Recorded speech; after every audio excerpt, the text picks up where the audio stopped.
खूबी निभाते हुए नजर आ रहे हैं। और जिस तरीके से देखा गया लोकसभा चुनाव जीतने से पहले भी कहीं ना कहीं चंद्रशेखर करने की कोशिश करेंगी और देखा जाएगा जिस तरीके से अगला जो लोकसभा चुनाव होगा बेशक यहाँ पर चंद्रशेखर रावण नगीना से तो जीतेंगे ही और अन्य लोकसभा सीटों पर। नमस्कार, मैं आश्रुति बोहरा और आप देख रहे हैं नेक्स्ट टाइम न्यूज। आपका बहुत बहुत स्वागत हमारे इस खास प्रोग्राम सियासी सच में। बात करने जा रहे हैं चंद्रशेखर आजाद के बारे में। चंद्रशेखर आजाद जब से सांसद बने हैं तब से ही बेबाक तरह से बयान देते नजर आ रहे हैं। नगीना जो कहीं ना कहीं उत्तर प्रदेश में दलितों के लिए एक पिछड़ा क्षेत्र कहलाता है, उसी नगीना से चंद्रशेखर आजाद सांसदी की शपथ ले चुके हैं। बहुमत का आंकड़ा पार करके आजाद ने 1.5 लाख वोटों के अंतर से जीत दर्ज की थी और ये 1.5 लाख मत को कहीं ना कहीं चंद्रशेखर आजाद पूर्ण तरह से साबित कर रहे हैं। संसद में दलितों के मसीहा कहलाए जाने वाले चंद्रशेखर आजाद ने तमाम बड़ी मांगे कहीं ना कहीं तमाम मंत्रियों से रखते नजर आ रहे हैं। विपक्ष को कहीं ना कहीं घेर रहे हैं, लेकिन उससे भी ज्यादा सरकार पर निशाने साध रहे हैं। हाल ही में एक बड़ा वीडियो वायरल हुआ है और इस वीडियो में चंद्रशेखर आजाद बड़े बयान देते नजर आ रहे हैं। नगीना की जो मौजूदा स्थिति है कि नगीना में इस वक्त अस्पताल किस स्थिति में कहीं ना कहीं एक तरह से विस्तृत है और इसी बीच जिस हिसाब से तमाम डॉक्टर्स हॉस्पिटल की आप देखें जो परिस्थितियां कहीं ना कहीं बनी हुई है, जिस हिसाब से विकास नगीना में नहीं हो रहा है, ये तमाम बड़े मुद्दे चंद्रशेखर आजाद उठाते नजर आ रहे हैं। ये बयान आपको जरूर सुनाएंगे, लेकिन उससे पहले चर्चा करेंगे मनीष के साथ। मनीष, क्या लगता है चंद्रशेखर आजाद जिस हिसाब से बड़े बयान संसद में देता देखिए नजर आ रहे हैं, बतौर सांसदी की शपथ कहीं ना कहीं ले चुके हैं और जब से सांसदी की शपथ ली है मानसून सत्र में कदम रखने से पहले ही दिन आप देखिए जिस हिसाब से आजाद ने बड़ा ऐलान कर दिया था कि मैं वो तमाम मुद्दे कहीं ना कहीं उठाऊंगा जो मेरे दलित भाई बहनों ने जिनसे मैं वादा करके आया हूं। क्या लगता है आजाद क्या वो काम बखूबी करते नजर आ रहे हैं? जी बिल्कुल आश्रुति, जिस तरीके से यहाँ पर डॉक्टर्स के मुद्दे, मेडिकल स्टाफ के मुद्दे को लेकर यहाँ पर चंद्रशेखर आजाद संसद के अंदर खूब दहाड़ कर बोलते हुए नजर आए, या यूं कहें कि काफी यहाँ पर एक बड़े एंग्री यंग मैन की तरह यहाँ पर बोलते हुए नजर आए हैं, तो उससे कहीं ना कहीं ये जाहिर है कि अपने संसदीय क्षेत्र को लेकर वो काफी ज्यादा सचेत और सजग हुए हैं और ऐसे में एक सांसद के तौर पर जो भूमिका उन्हें निभानी चाहिए वो बखूबी निभाते हुए नजर आ रहे हैं। और जिस तरीके से देखा गया लोकसभा चुनाव जीतने से पहले भी कहीं ना कहीं चंद्रशेखर आजाद दलितों के मुद्दों को उठाते हुए नजर आए और उनकी आवाज बनते हुए नजर आए। तमाम यहाँ पर पहलुओं पर यहाँ पर कहीं ना कहीं लोगों के साथ खड़े रहे, लोगों से जुड़े रहे। तो शायद यही वजह रही है कि यहाँ पर नगीना लोकसभा सीट से प्रचंड बहुमत जो हासिल हुआ है, धड़ल्ले से यहाँ पर वोट मिलते हुए जो नजर आए और बड़ी जीत यहाँ पर हासिल करते हुए नजर आए। पहली बार लोकसभा चुनाव लड़कर इतनी बड़ी जीत हासिल करना वाकई बहुत दिलचस्प रहा चंद्रशेखर आजाद के लिए काफी। और देखा जा रहा है जिस तरीके से संसद के अंदर यहाँ पर मुद्दे उठाते हुए नजर आ रहे हैं मेडिकल स्टाफ को लेकर, तो आने वाले समय में बेशक यहाँ पर गरीबों से और यहाँ पर वंचितों से जुड़े मुद्दे भी कहीं ना कहीं उठाते हुए ऐसे ही नजर आएंगे। इसी अंदाज के साथ यहाँ पर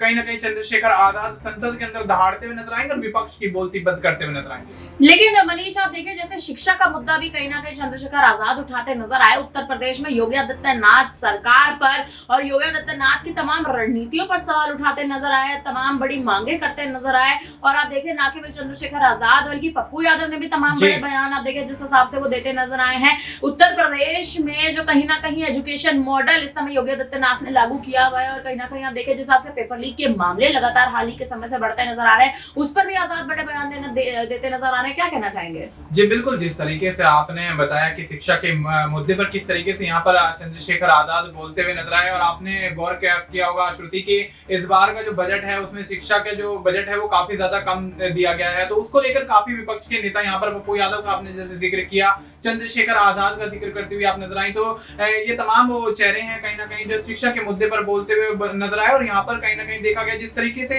ये इनका अंदाज जो है, एक अंदाज बयां जो है वो कहीं ना कहीं बहुत ही ज्यादा आकर्षित करने वाला है। लोगों को बोलने का तरीका इतना जबरदस्त है कि क्या कहते हैं सब लोग यहाँ पर इनकी बातों को सुनते हुए नजर आते हैं। और ऐसे में देखा जा रहा है जिस तरीके से चंद्रशेखर आजाद मोर्चा संभाल रहे हैं उत्तर प्रदेश में नगीना लोकसभा सीट को लेकर या उसके अंदर आने वाले तमाम इलाकों को लेकर, और यहाँ पर सहारनपुर में भी कॉलेज बनाने की मांग करते हुए नजर आते हैं, तो तमाम ये वो चीजें हैं वो कहीं ना कहीं आने वाले समय में चंद्रशेखर आजाद की छवि को एक सांसद के तौर पर बहुत ही ज्यादा बेहतरीन करने की कोशिश करेंगी। और देखा जाएगा जिस तरीके से अगला जो लोकसभा चुनाव होगा बेशक यहाँ पर चंद्रशेखर रावण नगीना से तो जीतेंगे ही और अन्य लोकसभा सीटों पर अगर उतरते हैं, अपनी पार्टी को लेकर कोई चेहरे उतारते हैं, तो बेशक यहाँ पर उन चेहरों पर भी यहाँ पर जीत दर्ज करते हुए नजर आ सकते हैं। बिल्कुल, कहीं ना कहीं आजाद इन तमाम चेहरों को अगर अपने प्रत्याशियों को चुनावी मैदान में उतारते नजर आएंगे तो जीत दर्ज करते बिल्कुल नजर आएंगे। फिलहाल अब पहले ये बयान बयान सुन लीजिए।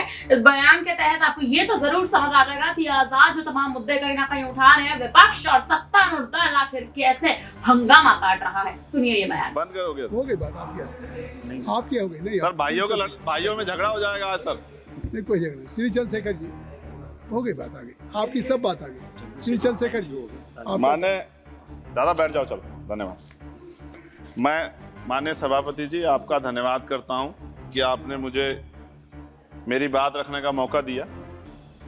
मान्यवर, जिस क्षेत्र से मैं आता हूं नगीना से, वहाँ मेरी मांग है कि नेटोर में एम्स हॉस्पिटल बनवाया जाए, क्योंकि वहाँ पर एक भी हायर सेंटर नहीं है।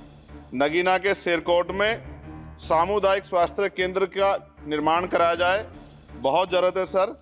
नगीना के ग्राम चक सहजानी में अस्पताल है, ईसीजी मशीन है, ऑक्सीजन है, लेकिन चलाने वाला स्टाफ नहीं है। डॉक्टर अवेलेबल कराए जाएं सर। नगीना के धामपुर में स्वास्थ्य केंद्र बना था सामुदायिक स्वास्थ्य के 2018 में, लेकिन डॉक्टर ही नहीं है सर। तो डॉक्टर नहीं होंगे तो लोगों की जान जाती है, इसलिए आपसे मांग है कि ये इसको पूरा किया जाए। नगीना के जलालाबाद कस्बे में सरकारी अस्पताल की ज़रूरत है। नगीना के शोरा कस्बे में सीएससी में एक्सरे मशीन और अल्ट्रासाउंड मशीन ही नहीं सर। शोरा में एक भी सरकारी एम्बुलेंस नहीं है, उसकी व्यवस्था होनी चाहिए। सहसपुर नगर में मात्र एक प्राथमिक चिकित्सालय है और वो 6 बेड का, 2 बजे के बाद डॉक्टर नहीं मिलता, कोई महिला डॉक्टर नहीं है, बहुत परेशानी होती है क्षेत्र के लोगों को। नेटोर में सरकारी हॉस्पिटल में एक्सरे मशीन नहीं है और गायनोलॉजिस्ट भी नहीं है सर। साथ साथ कोई नाइट शिफ्ट में कोई डॉक्टर नहीं मिलता सर, मैं जाके कई बार मैंने देखा है।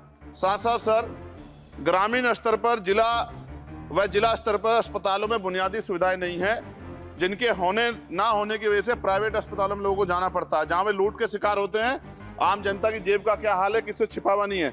महोदय, इलाज से बेहतर होता है बचाव। मेरी मांग है कि बचाव के लिए मेडिकल कैंप, जागरूकता कैंप लगाए जाएं। साथ साथ मान्यवर, वैसे तो सरकार कह रही है कि हम विश्व गुरु बनने की तरफ बढ़ रहे हैं, 5वीं अर्थव्यवस्था है, लेकिन विकसित भारत की 9 प्राथमिकताएं थी, उनमें कृपया समाप्त कर देता हूं सर, 1 मिनट दे दीजिए बस। 1 मिनट। स्वास्थ्य को नई जगह दी गई, 3.3 लाख करोड़ की जरूरत थी, लेकिन दिया 91,000 करोड़। और दवाइयों के दाम बेतहाशा बढ़ रहे हैं सर, गरीब की जेब कटती है। मान्यवर, ज्यादातर सरकारी अस्पताल डॉक्टर नहीं है, तो इनकी डॉक्टरों की मांग पूरी कर दिया। साथ साथ जो जनता के पैसे से, मान्यवर ये बहुत इंपॉर्टेंट है, जो सुख सुविधा ले रहे, चाहे वो अभिनेता हो, नेता हो, न्यायाधीश हो, सुरक्षा प्रताप, कोई भी व्यवसायी हो, आईएएस हो, आईपीएस हो, सरकारी वकील हो, क्लास में अधिकारी हो, कोई भी अधिकारी हो, उनके बच्चों का इलाज और उनका इलाज जब तक सरकारी अस्पतालों में नहीं होगा, सुविधा नहीं आएगी सर। और मेरी आपसे मांग है सर, 1 मिनट सर, खत्म कर रहा हूं। हम लोग लेटर लिखते हैं सर अपने क्षेत्र के सदस्य, उनके लिए, मरीजों के लिए। अगर एम्स जैसे हॉस्पिटल में सुनवाई नहीं होगी सर, क्या फायदा होगा उस लेटर का। इसलिए मेरी आपसे मांग है, आज हालात देखिए सर, अगर कोई महामारी आ जाए, पहले तो मैं कुदरत से प्रार्थना करूंगा ना आए, अगर आ जाए सर, क्या निपटने की तैयारी है? धन्यवाद। ऑक्सीजन नहीं है सर, कोरोना काल में हम देखा। मैं धन्यवाद करूंगा सर आपका, और मुझे विश्वास है कि आपकी मांग, आपके जरिए माननीय मंत्री जी से हमारी मांग जो है रखी जाएगी, वो ध्यान देंगी। जय भीम, जय भारत। धन्यवाद सर। मैं सभी माननीय सदस्यों से अनुरोध करूंगा कि जो माननीय सदस्य के शून्य प्रहर में बैलेट में आए थे और जो स्वास्थ्य संबंधी है, उनके लिए अध्यक्ष जी ने कृपा की है कि सभी को अवसर दे दिया जाए। तो जो स्वास्थ्य संबंधी विषय हैं, उस पे 2-2 मिनट आप अपनी बात रखें तो काफी। तो सुना आपने कि किस तरह से चंद्रशेखर आजाद जो कहीं ना कहीं संसद में बतौर सांसद की भूमिका पूर्ण तरह से अदा कर रहे हैं। दलितों के मसीहा कहलाए जाने वाले चंद्रशेखर आजाद जो वादे और जो कहीं ना कहीं जिस हिसाब से तमाम बड़े बयान कहीं ना कहीं देते नजर आ रहे हैं, और याद करें जब से वो सांसद बने हैं उसके बाद से भी लगातार तमाम मुद्दों पर बोले हैं, भ्रष्टाचार पर बोले हैं, पेपर लीक मामले पर बोले हैं। जिस हिसाब से आप देखें, महिलाओं के साथ जो तमाम तरह की घटनाएं हमारे देश में घटती हैं, उन तमाम घटनाओं पर भी चंद्रशेखर आजाद साफ तौर पर रोशनी डालते नजर आए हैं। फिलहाल अब जो ये बयान है लगातार सोशल मीडिया पर वायरल होता तो जरूर नजर आ रहा है, लेकिन इसी बीच अब सरकार आखिर आजाद के तमाम बयानों पर, आजाद की इन मांगों को क्या पूरा करती नजर आएगी या नहीं। फिलहाल अब इस पर आप क्या कहेंगे, आप हमें कमेंट करके जरूर बताइएगा। तमाम बड़ी खबरों के लिए बने रहिए हमारे साथ, देखते रहिए नेक्स्ट टाइम न्यूज़। धन्यवाद।